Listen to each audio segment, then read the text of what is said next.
and gentlemen, welcome back to another, I know this video is going to be short, but I'll call it another reaction video because I promised I would react to the Monday night games. So we're going to go ahead and get that done as well as break some more news because people cannot stop breaking things in the league apparently. So many injuries. Anyway, couple of plugs as always. Don't forget to use code WyattzWorld on G Fuel, Waggle, or Prize Picks. By using my codes on G Fuel or Waggle, you'll save a discount on any other awesome products like this. And also by using code WyattzWorld at sign up on Prize Picks, you're going to guarantee yourself to win a free $50 with your first $5 entry. Reminder that the Patrick Mahomes free square is open for this week. All he needs is one passing yard versus the Giants for the entry to win. But always play responsibly, and let's get into the video.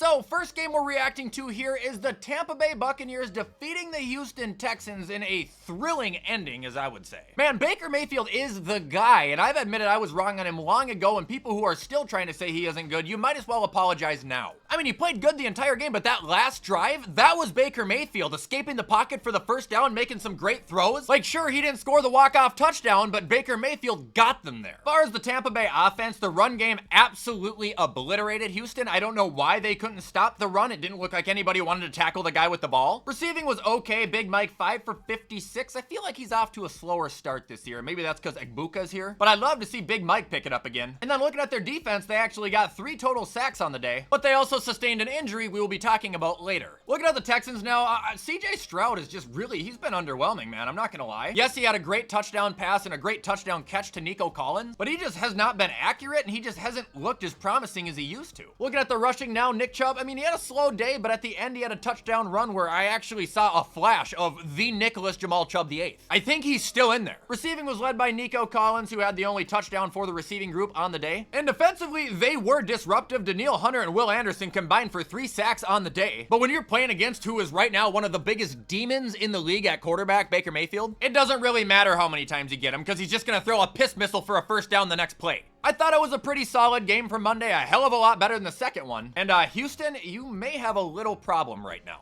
Looking at the next game, we have the Chargers killing the Raiders, and honestly, like, I tweeted this out, I said it in therapy today, and I mean it, we should sue Geno Smith. For one, don't ever, and I mean ever, have a 10 p.m. game again or a 9 p.m. game again, NFL. That is insanity. This is not baseball. And secondly, when we stay up that late to watch Geno Smith throw on probably one of the biggest generational stinkers ever, it makes it even worse. Dude, Geno sucked yesterday. 24 completions, 180 yards. What are you, Bo Nix's son? He was making horrible passes. He was constantly forcing the ball into coverage. He genuinely didn't look like he gave 2 shits to be out there. He was so over the top aggressive. Rushing was pretty lousy. Ashton Jenney, sadly, and he did have a very nice run, and he had a nice spin move off of a reception, but he's just not having the start we would have hoped for. Receiving led by Jacoby Myers. Brock Bowers turned into a decent day there, 5 for 38, but I mean, I got away in my fantasy, yet it was a little too close for comfort. That's all I'm saying. I need Brock to come back to, you know, the beast incarnate. As far as defense goes for the Raiders, they got to Herbert a few times, which could have actually been effective had their offense done a damn thing all day, and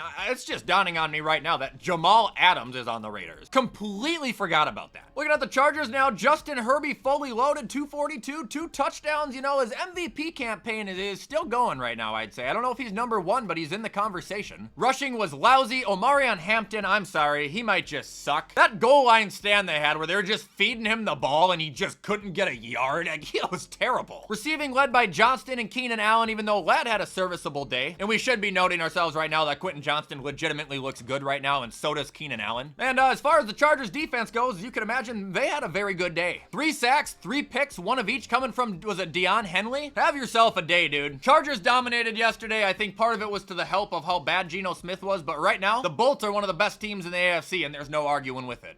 So now moving on to some more injuries that have taken place in the NFL. First one is from last night. That is Kalijah Cansey missing the rest of the fucking season with a pectoral injury. Dude, this completely sucks because for one, he's a great player, and for two, he was one of my breakout players of the year because the guy's always been good, but he just cannot stay healthy. Like, not only will that be kind of a heavy hit for Tampa Bay, but that's going to be a massive hit for his career, for his confidence. Stuff like this that you can't do anything but feel sorry because he doesn't do anything wrong. Like, the universe just doesn't want him to play football. And the next injury we have here is JJ McCarthy has an ankle injury now and is expected to miss the game versus Cincinnati on Sunday. Look, I know some people are gonna be rolling their eyes. I saw the play where he got hurt. You know, it was a hip drop tackle. He hurt his ankle on it, whatever. I don't deny that he's a little banged up. What I do deny is that this guy is so hurt to the point where he can't play. I think the Vikings have handled him just fucking miserably this year. I'm not even gonna lie. He needed to play more in preseason, and for people being like, oh, he's just gonna get hurt. No, he wouldn't have. You literally don't know that, but what he would have done is learn how to throw to the left side of the field, to learn how to throw the ball over 20 yards, to learn to stop hanging on to the fucking ball. The guy has played 8 quarters of professional NFL football, and he has sucked ass for 7 of them. I think right now they're trying to do a little bit of a mental reset, and maybe they're just waiting for Darashaw to come back. But again, I'm not buying that he cannot play. Also, in terms of Carson Wentz starting, I'm willing to bet right now he is going to throw for 300 yards. He will. Just the Vikings thing that is going to happen. And then there's going to be a lot of people talking just like they are in San Francisco right now. Just thankfully we didn't pay JJ $265 million yet. And no, I don't hate the guy. No, I'm not out on the guy. I'm just honest. He doesn't look good. And now I want to be addressing the tush push once again, because this thing just won't seem to go away, this whole debacle with it. And I think this headline is great too. Tush push criticism returns after missed false start calls and Eagles win over the Chiefs. Oh, it almost kind of sucks when you get fucked over, doesn't it? Look, when it comes to the actual play of the tush push, it's a play. Is it annoying? Absolutely, but it's a play. It's a football play. Now, I will admit, however, if the players are lining up incorrectly, the refs have got to be on top of that, because it's inexcusable. It's about as inexcusable as missing a first down call for Josh Allen in the AFC Championship game. Oh, I'll never fucking let that go, trust me. But back to the point. Like, yes, players need to be lining up legally. If the refs are really going to miss this many calls with the tush push, then maybe it would make sense to outlaw it, but I'm just saying, in like hindsight, it's just a football play, man. Like, what can we really do about it? And to end the video, I guess continuing to talk about the Chiefs here, Travis Kelce's a dumbass. And I know he's not the only dumbass on the team. I think more people were wearing these shirts. But this tone-deaf idiot walked out on the field before the game this last week with a free Rashee Rice t-shirt on.